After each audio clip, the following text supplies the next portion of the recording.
Muy buenos días, hermanos. Qué bueno verlos esta mañana. Pues los invito a ir a Isaías, el capítulo 58 esta mañana. Isaías 58. Y como dijo el pastor Alfredo, ya estamos llegando al final de este libro.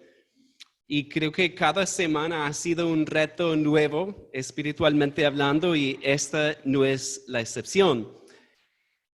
Pues aquí vamos a hablar del verdadero ayuno, que de hecho estaba pensando ahorita que seguramente es el capítulo que más habla sobre el ayuno en toda la Biblia, porque aquí vemos una explicación para el pueblo de Israel sobre el ayuno y los propósitos del ayuno, y eso nos ayuda porque esta semana, el miércoles, vamos a tener un ayuno congregacional.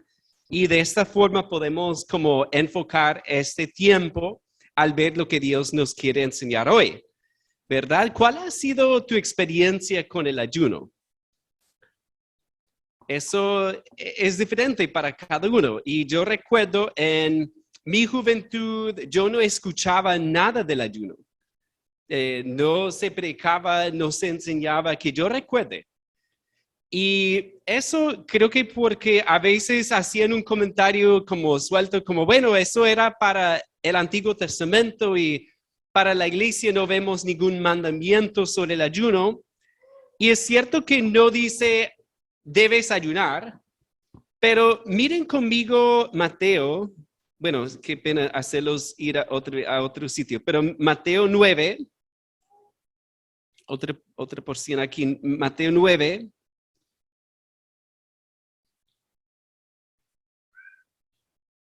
Y los versículos 14 y 15, que aquí Jesús está hablando y él dice, entonces vinieron a él los discípulos de Juan diciendo, ¿por qué nosotros y los fariseos ayunamos muchas veces y tus discípulos no ayunan?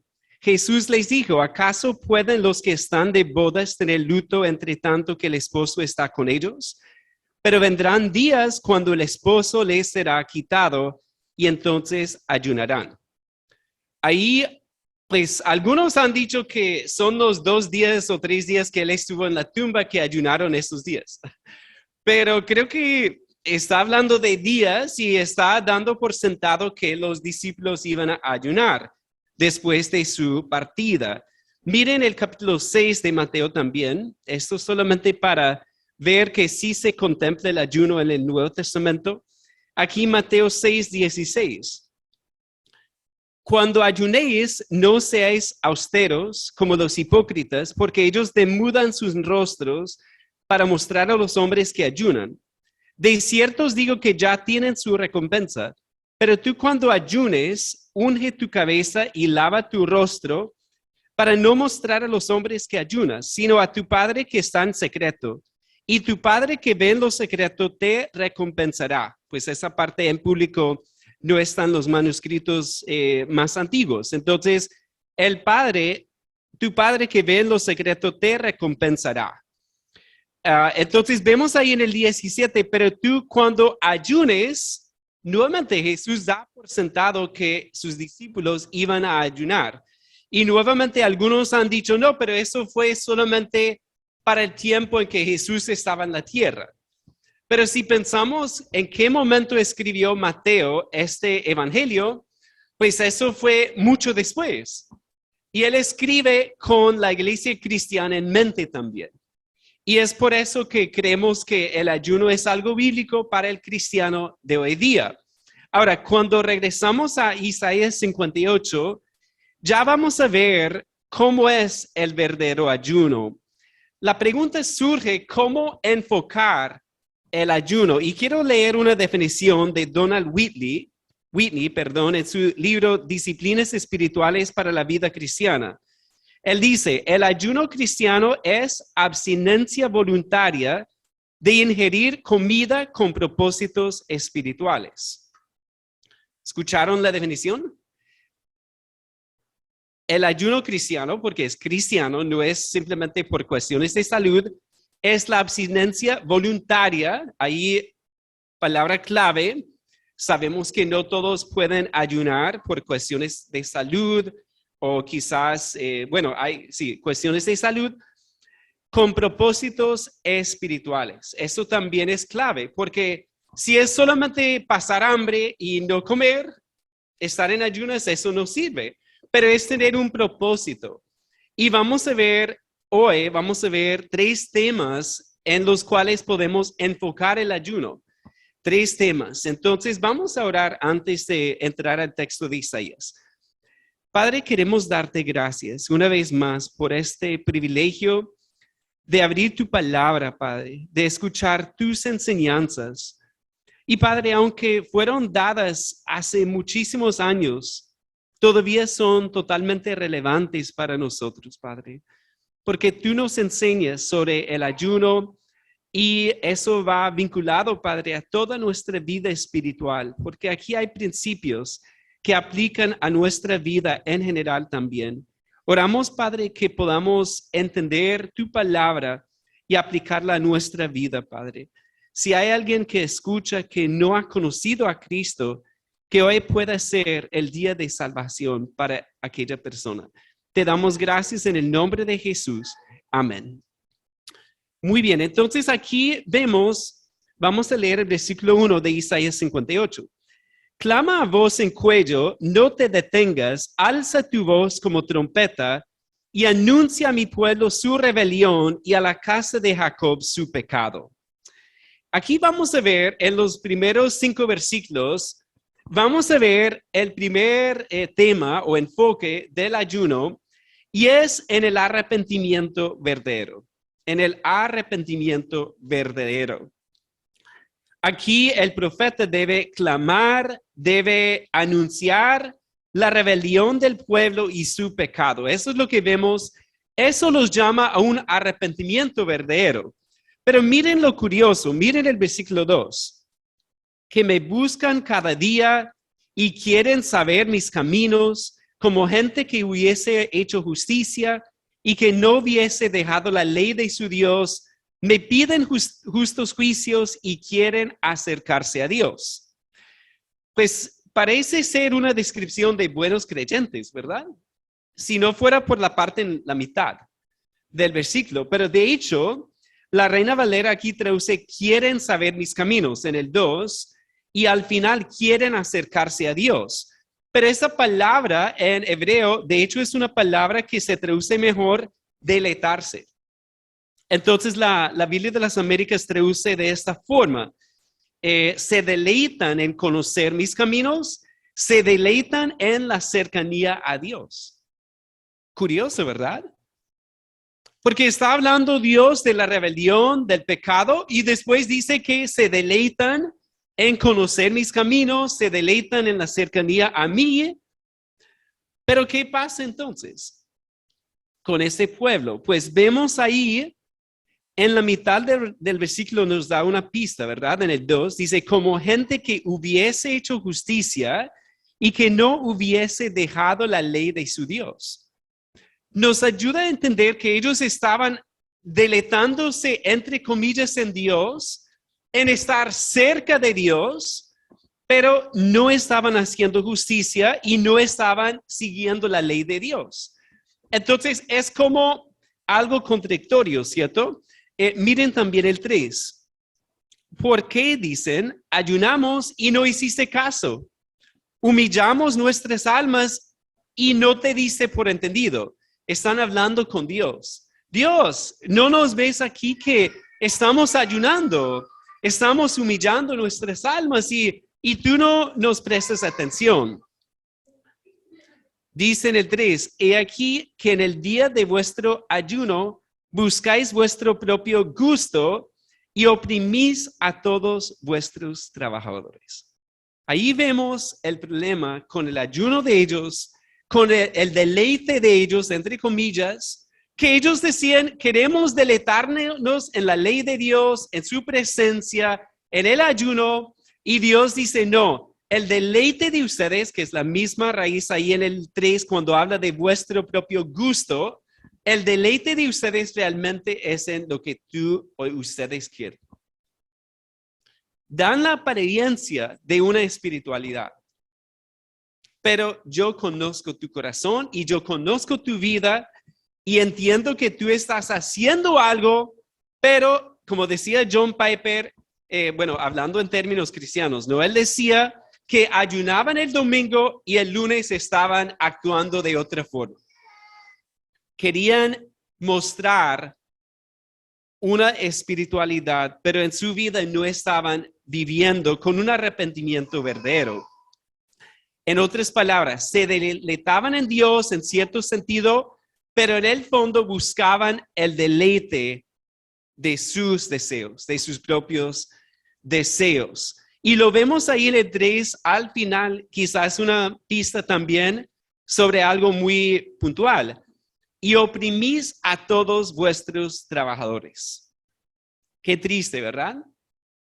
Y nos hace pensar quizás en los fariseos que diezmaban de sus especies, ¿cierto? Que seguían al pie de la letra algunos mandamientos, pero olvidaban lo más importante, que es la misericordia y la justicia.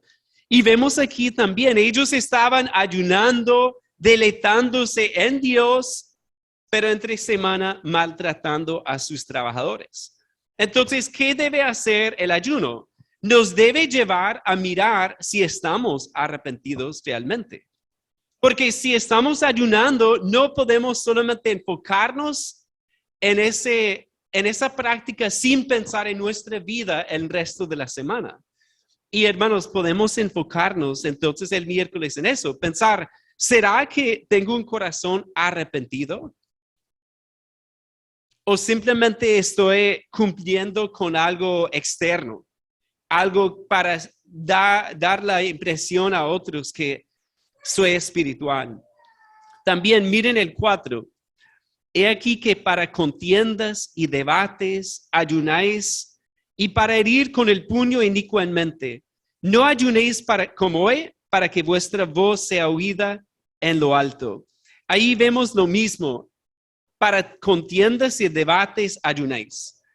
Es decir, tenían la práctica correcta, pero no con el corazón arrepentido y por lo tanto eso los llevaba a contiendas. Bueno, cuando uno tiene hambre, ¿verdad? A veces se enoja más fácilmente, se irrita. Y eso es algo que hemos notado. Con el ayuno, tú ves tu debilidad, ¿cierto? Pero ellos no querían ver eso porque no tenían arrepentimiento. Miren el 5. ¿Es tal el ayuno que yo escogí, que de día aflige el hombre su alma, que incline su cabeza como junco y haga cama de silicio y de ceniza? ¿Llamaréis esto ayuno y día agradable a Jehová? Pues, ¿de qué está hablando el Señor ahí? Está hablando de un enfoque de ellos en los cambios emocionales o físicos, porque ahí dice que ellos afligían su alma, ¿cierto? En el 5, y inclinaban su cabeza como junco. Y nos da esta idea de algo externo solamente, ¿cierto? Algo emocional solamente. Y ojo con eso, iglesia, que el arrepentimiento verdadero no es solamente emocional. Que a veces pensamos, no, si yo lloro por mi pecado, eso es arrepentimiento. Pero tiene que haber un cambio verdadero en nuestro corazón. No solamente algo emocional de afligirse un momento, sino el arrepentimiento es ver el pecado como Dios lo ve y volver o dar la vuelta hacia el Señor, dar media vuelta de ese pecado hacia el Señor. Y estaba pensando que a veces podemos sentir algo emocional sin realmente que sea algo real en nuestra vida. Estaba pensando cuando uno va a un sepelio y no conoce a la persona que ha fallecido.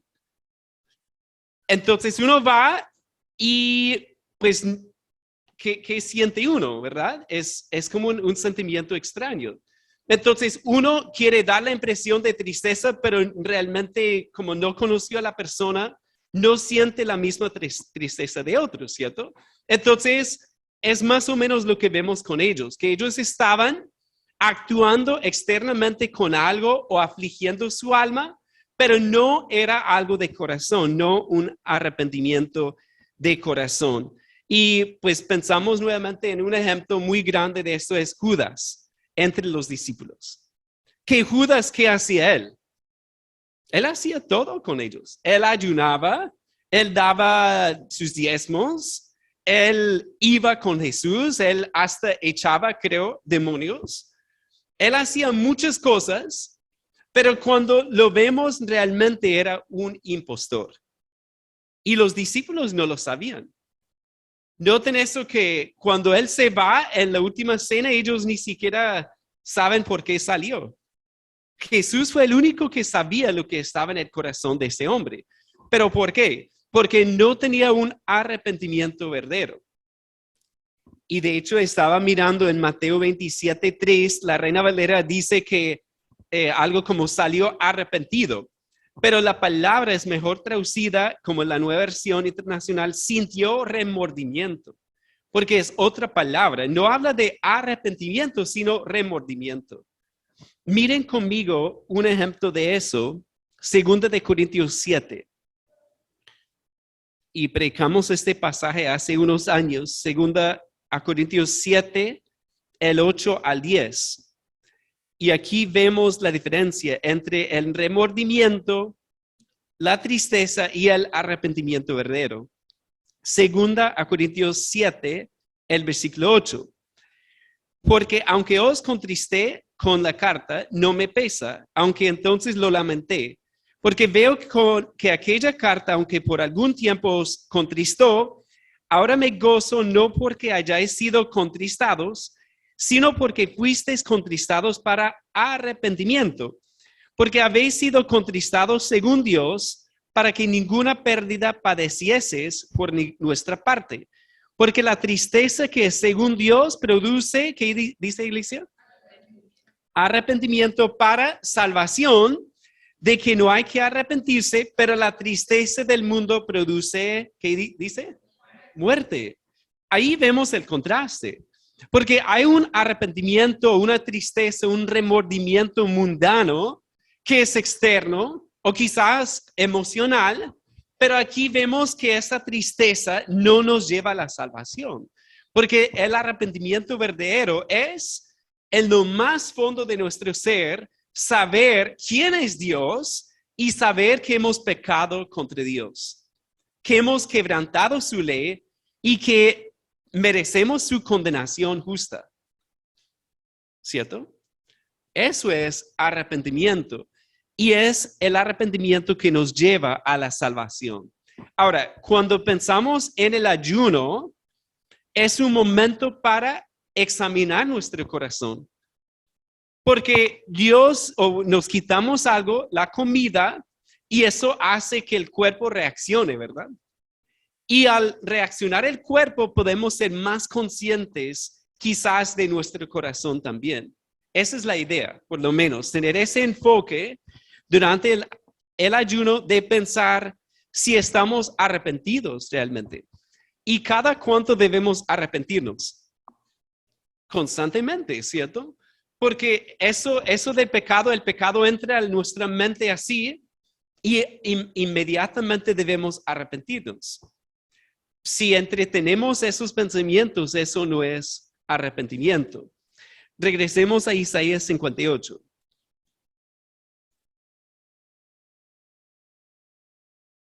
Vemos entonces también, como mencioné, que ellos, por no tener un corazón arrepentido, no estaban vinculando el ayuno con su vida laboral, con su vida en casa, con su vida en todas las áreas. Y como siempre mencionamos desde aquí, hermanos, pues de eso se trata. Ser cristiano no es solamente el domingo venir al culto y adorar a Dios, sino es algo de todos los días. Y eso requiere integridad. Y cuando vemos una falta de integridad, tenemos que arrepentirnos. Y eso, cuando lo digo, eso nos debe pasar todos los días, de decir, wow, pequé en esto, no hice lo que debía hacer, dije algo que no debía decir, pensé algo de esa persona que era pecado. Señor, me arrepiento, perdóname, y confesamos nuestros pecados y Él es fiel y justo para perdonarnos y limpiarnos de toda maldad. Entonces, ellos tenían eso en su vida, que estaban oprimiendo a los demás al mismo tiempo que ayunaban. Bien, miremos el segundo tema. El primero fue el arrepentimiento verdadero. Aquí miremos el versículo 6. ¿No es más bien el ayuno que yo escogí, desatar las ligaduras de impiedad, soltar las cargas de opresión y dejar ir libres a los quebrantados, y que rompáis todo yugo? ¿No es que partas tu pan con el hambriento y a los pobres errantes albergues en casa, que cuando veas al desnudo lo curas y no te escondas de tu hermano? Wow, este pasaje es claro, ¿verdad? Muy claro. Aquí el segundo enfoque o tema sería en la ayuda verdadera. La ayuda verdadera. Aquí vemos que ellos debían pensar en el ayuno, debían pensar en su vida, cómo estaban tratando a los demás. Si tenían arrogancia, si tenían prepotencia en su corazón, si oprimían a los demás, si tenían algunos subyugados. Y pienso que quizás nuestra situación es un poco diferente hoy día, pero todavía se ve en algunos contextos opresión, ¿cierto? Si yo tengo y otra persona no, yo puedo maltratar a esa persona y no darle el pago justo, por ejemplo. En el trabajo a veces hay formas de no seguir lo que estamos viendo aquí. Entonces habla de una ayuda verdadera. La sociedad israelita debía reflejar la justicia y la misericordia de Dios. Lamentablemente sabemos cómo les fue, ¿cierto? En su mayoría no les fue tan bien. Debían, como dice en el 6, debían romper todo yugo y quitar toda opresión. Y nuevamente en el contexto, Isaías nos da un ejemplo de esto, de oprimir a los trabajadores. Es un ejemplo puntual, pero nos debe llevar a pensar en nuestra vida también. ¿Cómo tratamos a los demás? ¿Cómo actuamos cuando nadie de la iglesia está con nosotros? y nadie sabe tal vez cómo estamos actuando. Ahí podemos ver si estamos oprimiendo a alguien más. Miren el 7. ¿No es que partas tu pan con el hambriento y a los pobres errantes albergues en casa, que cuando veas al desnudo lo cubras y no te escondas de tu hermano? Aquí vemos una ayuda verdadera, ¿cierto? Una ayuda verdadera de darle, compartir, y eso es lo que me llama la atención. Aquí no habla simplemente de darle a una persona para que se vaya, porque a veces hacemos eso, ¿verdad?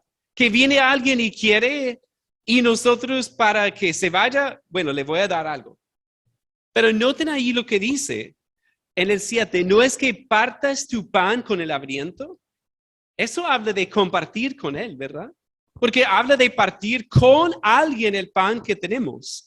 Habla ahí también de albergar en la casa a los pobres errantes, de cubrir al desnudo, y la última frase ahí, no te escondes de tu hermano, que es una frase que nos puede ayudar después de una pandemia, ¿cierto?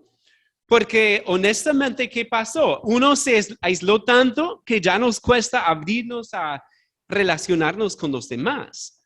Y vemos una necesidad y decimos, no, yo no puedo ayudar por la pandemia. ¿Sí o no, hermanos? Ha pasado. Y el Señor nos reta aquí a pensar más bien cómo podemos compartir nuestra vida con los demás. ¿Cómo podemos ser de una ayuda verdadera? Y cuando miramos esto, pensamos en los que están pasando por una crisis, porque es importante ver la diferencia entre una crisis y alguien que necesita ayuda para desarrollarse, ¿ok? Porque, por ejemplo, lo que está pasando en Ucrania, ellos están en una crisis. Entonces, si podemos enviar un dinero a una misión cristiana que está trabajando allá, amén. Es algo que, pues, ellos que necesitan ropa, un lugar para dormir, ¿cierto? Y comida. Es una crisis. Pero cuando pensamos en otro tipo de persona que quizás lleva tiempo aquí, ya tiene un techo, pero está luchando por el pan diario, ¿cierto?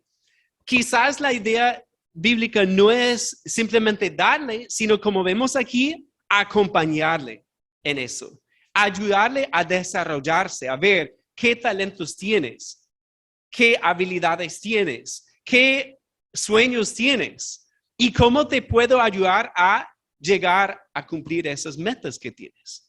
Porque muchas veces es eso, y como iglesia es lo que hemos tratado de enfocar, ¿sí? Ayudarles a las personas a ver qué les ha dado Dios para crecer en su vida. Entonces, venimos al lado para acompañarlos y para ayudarles y para animarlos, ¿sí? Entonces, es la diferencia entre simplemente dar y compartir nuestra vida con ellos. ¿Y cuál es más fácil? Es más fácil simplemente dar, ¿cierto? Pero eso de venir al lado, compartir el pan con alguien, acompañarlo en su vida, eso requiere un amor, una ayuda verdadera.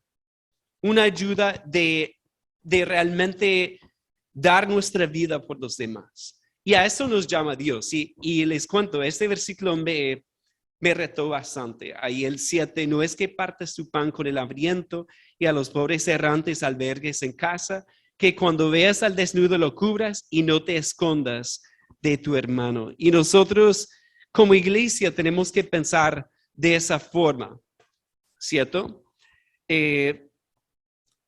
Bueno, el ministerio de Maná, por ejemplo, es una forma de dar y la meta de ese ministerio este año es hacerlo de forma más constante para venir al lado de personas en necesidad para amarlas de una forma muy palpable. Y de eso se trata. Entonces, es un ejemplo con el cual podemos nosotros unirnos, comprometernos, porque necesitamos un grupo comprometido.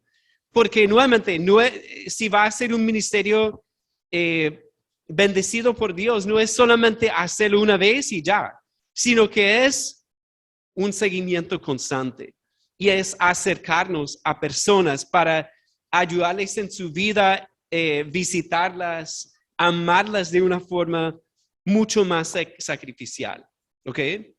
También a nivel personal, ¿cómo podemos crecer en generosidad y en amor en nuestra vida? Entonces, cuando pensamos en el ayuno es otro enfoque, hermanos. Pensar en ese ayuno, ¿cómo estoy apoyando? ¿Cómo estoy ayudando verdaderamente? ¿Qué tan generoso soy? ¿Cuánto amo a las personas? ¿O las amo solamente hasta cierto punto y ya? Pero aquí vemos que Dios nos reta a realmente amar a los demás de una forma más profunda, ¿cierto? Y podemos enfocarnos en ese ayuno al pensar en eso, pensar en las necesidades de los demás y cómo Dios quiere obrar en nuestra vida para que nosotros podamos ayudar verdaderamente. Miren el 13, o bueno, no leímos todo, ¿cierto? El 58, el 8, bueno. Entonces nacerá tu luz como el alba y tu salvación o tu restauración o sanidad se dejará ver pronto. E irá tu justicia delante de ti y la gloria de Jehová será tu retaguardia. Entonces invocarás y te oirá Jehová. Clamarás y dirá él, heme aquí.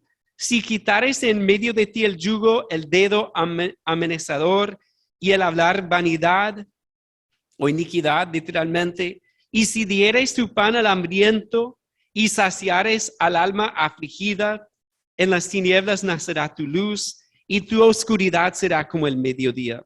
Jehová te pastoreará siempre y en la sequía saciará tu alma y dará vigor a tus huesos y serás como huerto de riego y como manantial de aguas cuyas aguas nunca faltan. Y este versículo 11 es hermoso, ¿cierto? Jehová te pastoreará siempre y en la sequía saciará tu alma y dará vigor a tus huesos y serás como huerto de riego y como manantial de aguas cuyas aguas nunca faltan. Y aquí cuando pensamos en una ayuda verdadera, ese amor A veces decimos, pero Señor, yo no tengo ese amor. Yo no lo siento. ¿Cómo amo a esta persona que me cuesta amar? Y vemos aquí que dice, pues seremos como manantial de aguas cuyas aguas nunca faltan. ¿Y eso por qué? Porque el Espíritu Santo nos llena con ese amor. Y eso obviamente el ayuno nos ayuda a ver eso. Que nuestra suficiencia no está en la comida o en nuestras fuerzas, y en la debilidad del Señor es poderoso. Nos recuerda eso, que la fuerza viene de Él, y Él es quien nos va a llenar con esa agua para poder ayudar a otros, y sentiremos ese poder para poder hacerlo, porque nosotros no lo hay. Miren el 12. Y los tuyos edificarán las ruinas antiguas. Los cimientos de generación en generación levantarás, y serás llamado reparador de portillos, restaurador de calzadas para habitar. Y es una frase muy bonita esa, ¿verdad? Reparador de portillos. De ser personas que realmente pueden ayudar a otros a crecer en su vida. Ser de bendición para todas las personas que están alrededor nuestro, en donde quiera que estemos, hermanos. Ser de bendición para los demás. Y los miro y pienso, cada uno de ustedes tiene un círculo de influencia, ¿cierto? Y el pastor Alfredo y yo no podemos tener un impacto como tú puedes tenerlo. Pero tienes que mirar que Dios te ha puesto ahí para ser una verdadera ayuda. Y obviamente eso, lo más importante es la parte espiritual, ayudarles a ver su necesidad de Cristo. Y muchas veces Dios usa el amor físico, la ayuda física más bien, para llegarles con su necesidad mayor, que es la necesidad espiritual. Miren el versículo 13 para ver el tercer tema del ayuno. Si retrajeres del día de reposo tu pie de hacer tu voluntad en mi día santo, y lo llamares delicia, santo, glorioso en Jehová, y lo venerares, no andando en tus propios caminos, ni buscando tu voluntad, ni hablando tus propias palabras, entonces te deleitarás en Jehová, y yo te haré subir sobre las alturas de la tierra, y te daré a comer la heredad de Jacob tu padre, porque la boca de Jehová lo ha hablado. Aquí vemos instrucciones especialmente a Israel con el día del sábado, el día de reposo, el Shabbat, que sabemos para el cristiano no estamos bajo la ley de Moisés, pero aquí podemos entender el principio. ¿Y cuál es el principio? Cuando vemos eso, pues ellos debían guardar el sábado, ¿cierto? No debían trabajar, pero ¿qué dice sobre ese día? ¿Qué tipo de día debía ser? ¿Un día aburrido? Pues qué bonito lo que dice, ¿verdad? Dice en el 13, y lo llamares delicia, santo, glorioso de Jehová. Así debía ser ese día. ¿Por qué? Porque estaban apartando un tiempo para el Señor. Y vemos ahí en el 14, entonces te deleitarás en Jehová. Es decir, un rito que parece quitar el gozo al quitar algunas cosas, no podían trabajar, debían descansar, pero ¿qué dice Dios? Ese día debía ser una delicia y debían deleitarse en el Señor. Ahora, cuando pensamos en lo que hacemos nosotros, lo podemos aplicar a nuestra vida también.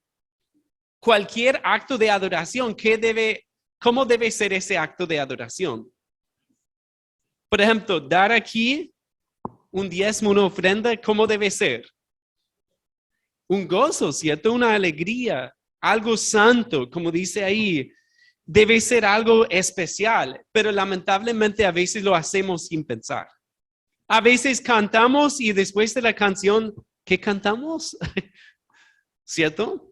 Lo mismo con el ayuno. A veces es simplemente, Señor, que se acabe este día de ayuno rápido, que tengo hambre. ¿Verdad?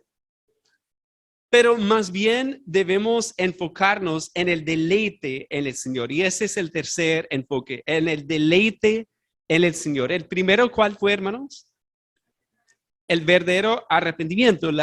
El segundo, la ayuda verdadera. Y el tercero es el deleite en el Señor. El deleite en el Señor. Y eso es algo que tenemos que recordar. Porque ser cristiano es una carga impresionante o es un gozo. Es un gozo, ¿cierto? Qué triste cuando hay cristianos que han llegado al punto en donde ser cristiano ya es una carga. Que tengo que hacer esto y aquello y tengo que leer la Biblia y ahora el pastor me dice que debo ayunar. No, qué difícil, ¿verdad? Qué triste. Y no, tengo que obedecerle también. No, hermanos, no debe ser así, debe ser un gozo. Porque el mundo nos ofrece miles de cosas, ¿verdad? Pero no tienen el deleite real. Ellos creen que tienen algo chévere. Pero nosotros tenemos al Señor Jesús. Y es por eso que dice, entonces, te deleitarás en Jehová. Deleitarnos en Él. Y me llama la atención lo que Pablo dice cuando dice en Filipenses 4, creo que es 4, regocijaos en el Señor. Él no dice regocijaos en las circunstancias, siempre, pero en el Señor. Podemos dar gracias en toda circunstancia. A veces la circunstancia es difícil, pero siempre podemos regocijarnos en el Señor, deleitarnos en Él. Y cuando quitamos cosas como la comida, nos ayuda a ver en dónde está nuestro gozo. Si está en la comida solamente y al tener la barriguita llenita ya nos sentimos bien, o si realmente nos deleitamos en el Señor cuando no tenemos nada. Solamente tenemos al Señor y eso es suficiente. Y esta semana pasada esto fue algo que hice no a propósito, pero decidí no usar el computador para la predica. Entonces aquí estoy tratando de leer mis notas en cursiva, que aprendí a hacer cursiva otra vez durante la pandemia. Pero bueno, decidí quitar el computador esta semana pasada en el estudio. ¿Por qué? Bueno, no sé, pero fue algo interesante porque ahí estaba con mi Biblia, con el cuaderno, el lapicero, más nada. No tenía Twitter, no tenía el tiempo, no tenía el correo electrónico. Estaba ahí con esas tres cosas. Y al hacer eso, me fue una bendición esta semana pasada. ¿Por qué? Porque recordé el gozo de las primeras predicas o sermones que preparé. En aquel entonces, hermanos, no existía Twitter. Bueno, existían los computadores, sí, pero no con el internet, no. Entonces yo siempre ponía las hojitas con la Biblia y oraba. Y qué bendición.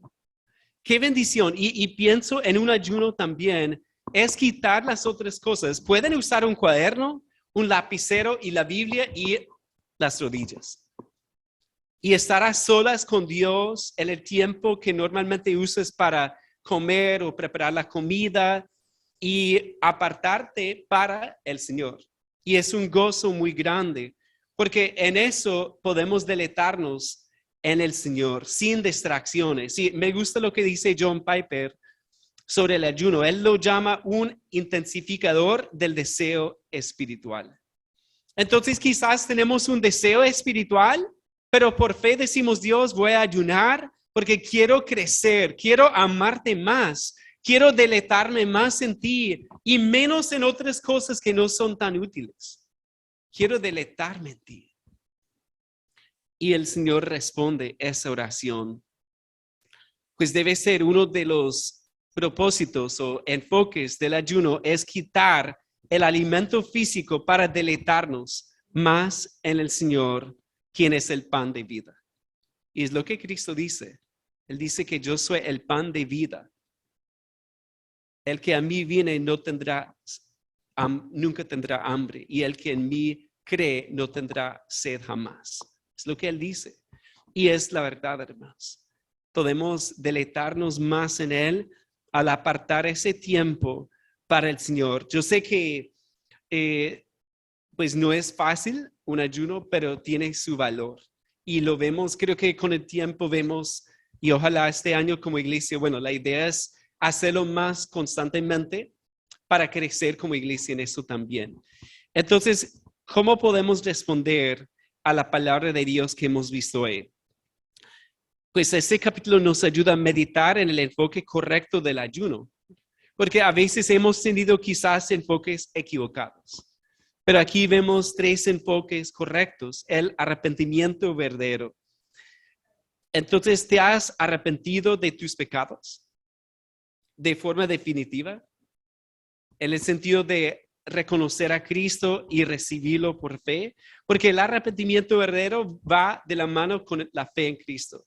Tú no puedes arrepentirte verdaderamente sin creer en Él, y no puedes creer en Él si no te arrepientes.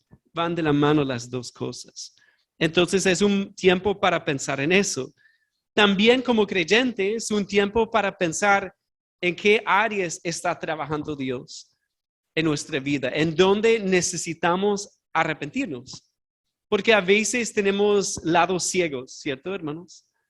Y a veces en nuestras actitudes, es lo que veo en mi corazón, que a veces pequeñas actitudes pecaminosas que están escondidas.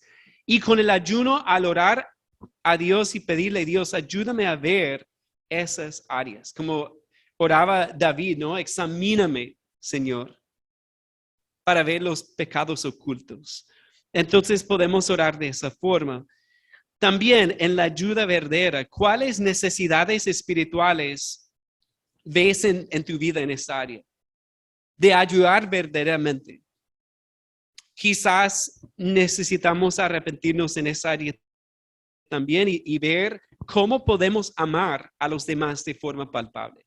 ¿Cómo podemos venir al lado de alguien para acompañarle, para ayudarle? No solamente con un dinero, sino con nuestra vida. Dar nuestra vida para ayudarles a ver de forma palpable el amor de Cristo. Y finalmente, en el deleite en el Señor. ¿Te deleitas en el Señor realmente? ¿Realmente es un gozo apartar un tiempo para estar a solas con Él? Leer su palabra, orar. ¿Cuántas veces le decimos que lo amamos? ¿Sí? ¿O solamente le pedimos? Que el ayuno es un buen tiempo para deleitarnos en el Señor y gozarnos en Él. Vamos a orar. Padre, muchísimas gracias te damos por esta mañana, por este capítulo de tu palabra, Padre, que es tan claro sobre qué quieres tú, Padre, en el ayuno, qué quieres tú, Padre, en cualquier acto de adoración nuestra. Realmente, Padre, tú quieres un arrepentimiento verdadero en nuestra vida. Y Padre, yo te pido que si tú nos has mostrado un área en la cual necesitamos arrepentirnos, que lo podamos hacer, Padre, en ese momento, al reconocer nuestro pecado, Padre. Quizás una actitud que no te agrada, quizás el trato con alguna persona, Padre, que no te agrada, que no ha mostrado un arrepentimiento verdadero, Padre. Quizás ha sido una hipocresía nuestra, Padre, al tratar de aparentar algo ante los demás, pero Padre, tú ves nuestro corazón y estamos ante ti, Padre, totalmente expuestos. Y te damos gracias porque tu palabra penetra, Padre, a nuestro corazón y revela las motivaciones incorrectas. Revela, Padre, quizás una amargura en nuestra alma, quizás luchas que no hemos podido superar por nuestro propio pecado, Padre. Ayúdanos a arrepentirnos verdaderamente, Padre. Ayúdanos también a amar a los demás, Padre, de una forma genuina. Perdónanos, Padre, las veces que hemos hecho algo de forma solamente externa, Padre, para ayudar.